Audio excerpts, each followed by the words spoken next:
എല്ലാവർക്കും സുഖമാണോ? ഇന്ന് ഞാനൊരു നാടൻ കറിയാണ് ഉണ്ടാക്കുന്നത്. നേന്ത്രക്കായ ഉപയോഗിച്ചിട്ട്, കണ്ടില്ലേ, ഒരു വലിയ നേന്ത്രക്കായാണ്. നേന്ത്രക്കായ ഉപയോഗിച്ചിട്ട് നമ്മളൊരു നാടൻ കറിയാണ് ചോറിലേക്ക് ഉണ്ടാക്കുന്നത്. അതിന് ഞാൻ ചുവന്നുള്ളി, പച്ചമുളക്, ഇഞ്ചി, വെളുത്തുള്ളി, കറിവേപ്പില. വെളുത്തുള്ളി കുറച്ച് കൂടുതലാണ്, പിന്നെ കുറച്ച് ചുവന്നുള്ളിയും കൂടുതലാണ്. ഒരു 10-12 എണ്ണം എടുത്തിട്ടുണ്ട്, വലിയതാണ്. അപ്പോൾ നമ്മൾ ഇതൊന്ന് ചതച്ചെടുക്കണം.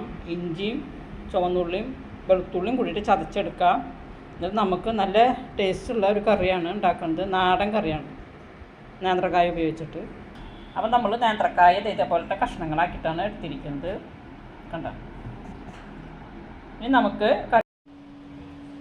അപ്പോൾ നമ്മൾ നാടൻ കായക്കറി വെക്കാനായിട്ട് നമ്മൾ ചട്ടി ചൂടായി, അതിലേക്ക് നമ്മൾ ഇത്തിരി വെളിച്ചെണ്ണ ഒഴിച്ച് കൊടുത്തു. വെളിച്ചെണ്ണ ഒന്ന് ചൂടായി വരട്ടെ. അപ്പോൾ വെളിച്ചെണ്ണ ചൂടായി, അപ്പോൾ അതിലേക്ക് നമ്മൾ ഇത്തിരി കടുക് ഇട്ട് കൊടുത്തു.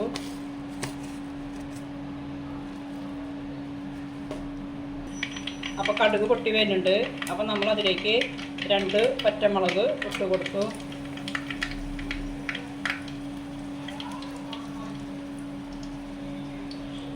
പിന്നെ അതിലേക്ക് സവാള, പച്ചമുളക്, കറിവേപ്പില ഇട്ട് കൊടുത്തു.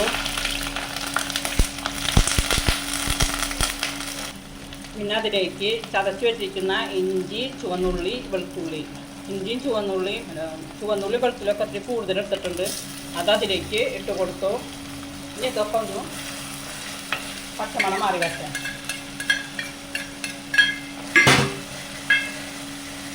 അപ്പോൾ ഇത് പച്ചമണം മാറി വെന്ത് വരാൻ നമ്മളൊന്ന് അരച്ച് കൊടുക്കുക. അപ്പോൾ നമുക്ക് അതിലേക്ക് കറിയിലേക്ക് ആവശ്യമായ കുറച്ച് ഉപ്പും കൂടി ഇട്ട് കൊടുക്കാം. അപ്പോൾ നമ്മൾ പെട്ടെന്ന് ഉണ്ടാക്കാൻ പറ്റുന്ന ഒരു നാടൻ കറിയാണ്. ചോറിലേക്ക് ആയാലും ദോശയ്ക്ക് ആയാലും ചപ്പാത്തിക്കൊക്കെ ആയാലും നല്ലതാണ്, ടേസ്റ്റുമാണ്. അപ്പോൾ ഇത് വാടി വരുമ്പോൾ നമുക്കതിലേക്ക് നേന്ത്രക്കായ ഇട്ട് കൊടുക്കാം. പകുതി സവാളയാണ് ഇട്ട് കൊടുത്തിരിക്കുന്നത്. വെളുത്തുള്ളിയും ചുവന്നുള്ളിയും കൂടുതലാണ്. പിന്നെ ഒരു കഷ്ണം ഇഞ്ചിയും കൂടി ചതച്ചതാണ് ഞാൻ ഇട്ട് കൊടുത്തത്. ഇനി നമുക്ക് ഇതൊന്ന് പച്ചമണമൊക്കെ മാറി വന്നിട്ടുണ്ട്. ഇനി ഇതിലേക്ക് കഴുകി വൃത്തിയായിട്ടിരിക്കുന്ന ഒരു നേന്ത്രക്കായ അതിലേക്ക് ഇട്ട് കൊടുക്കാം. എന്നിട്ട് അത് കുറച്ച് നേരം ഇതിലൊന്ന് വഴറ്റിയെടുക്കണം. അപ്പോൾ ഒന്ന് നല്ലോണം മിക്സ് ചെയ്ത് നേന്ത്രക്കായ ആ മസാലയൊക്കെ ഒന്ന് പിടിച്ച് വന്നിട്ടുണ്ട്. ഇനി അത് വേവാനായിട്ട്, നേന്ത്രക്കായ വേവാനായിട്ട് നമ്മൾ കുറച്ച് വെള്ളം ഒഴിച്ച് കൊടുക്കുക. നമ്മൾ മഞ്ഞൾപ്പൊടി, മുളകും പൊടി, മല്ലിപ്പൊടി, നാളികേരം കൂടിയിട്ട് അരച്ചിട്ടാണ് ഇത് ചേർക്കുന്നത്.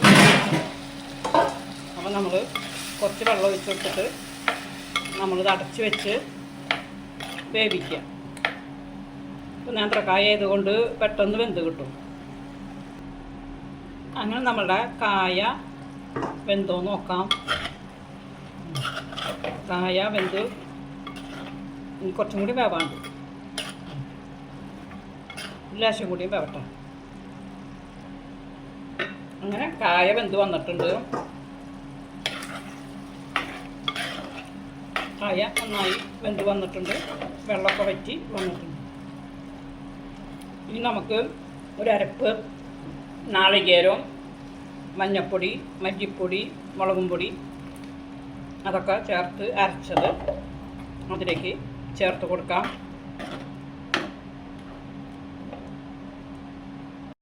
ഇനി നമുക്കതിലേക്ക് കുറച്ചൊരു പുളിപ്പ് രസം വേണം ഈ കറിക്ക്. അപ്പം നമ്മൾ ഒരു കുഞ്ഞ നെല്ലിക്കയുടെ വലുപ്പത്തിലുള്ള പുളി വെള്ളത്തിലിട്ടിട്ട് ആ പിഴിഞ്ഞ വെള്ളം നമ്മൾ അതിലേക്ക് ഒഴിച്ച് കൊടുത്തു.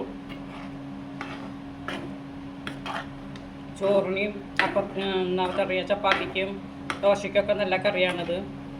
അപ്പം നമ്മൾ അരച്ച മിക്സിയിൽ വെള്ളം ആക്കിയിട്ട് ആ വെള്ളം കൂടി ഇതിൽ ഒഴിച്ച് കൊടുക്കുന്നുണ്ട്. ഇനി ഇതൊന്നും നന്നായി തിളച്ച് വരട്ടെ. അപ്പോൾ നേന്ത്രക്കായ ഒഴിച്ച്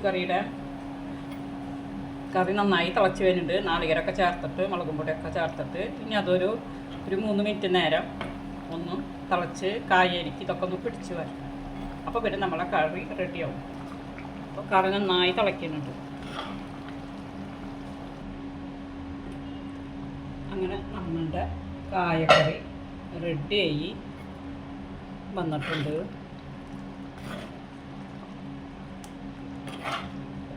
നല്ലൊരു ഒഴിച്ചുകറിയാണ്. ഇനി നമുക്കതിൻ്റെ മീതെ നമുക്ക് കുറച്ച് വെളിച്ചെണ്ണ ഒഴിച്ച് കൊടുക്കാം. കുറച്ച് വെളിച്ചെണ്ണ ഒഴിച്ച് കൊടുത്തു. ഇനി നന്നായി മിക്സ് ചെയ്യും. അപ്പോൾ നമ്മളുടെ രുചികരമായ നേന്ത്രക്കായ നമുക്ക് എളുപ്പത്തിൽ നമ്മളെ വീട്ടിലുള്ള സാധനം കൊണ്ട് തന്നെ, കായൊക്കെ എപ്പോഴും വീട്ടിലുണ്ടാവുമല്ലോ, നമുക്ക് ഇപ്പോൾ മീനൊന്നും കിട്ടിയില്ല എന്ന് വെച്ച് കഴിഞ്ഞാൽ നമുക്ക് ഒരു കറി, ഒഴിച്ചു കറി ഇതുപോലെ ഒന്ന് ഉണ്ടാക്കി നോക്കൂ. നല്ല രുചിയാണ്. ഈ വീഡിയോ ഇഷ്ടപ്പെട്ടാൽ ലൈക്ക് ചെയ്യണേ, ഷെയർ ചെയ്യണേ, സബ്സ്ക്രൈബ് ചെയ്യണേ.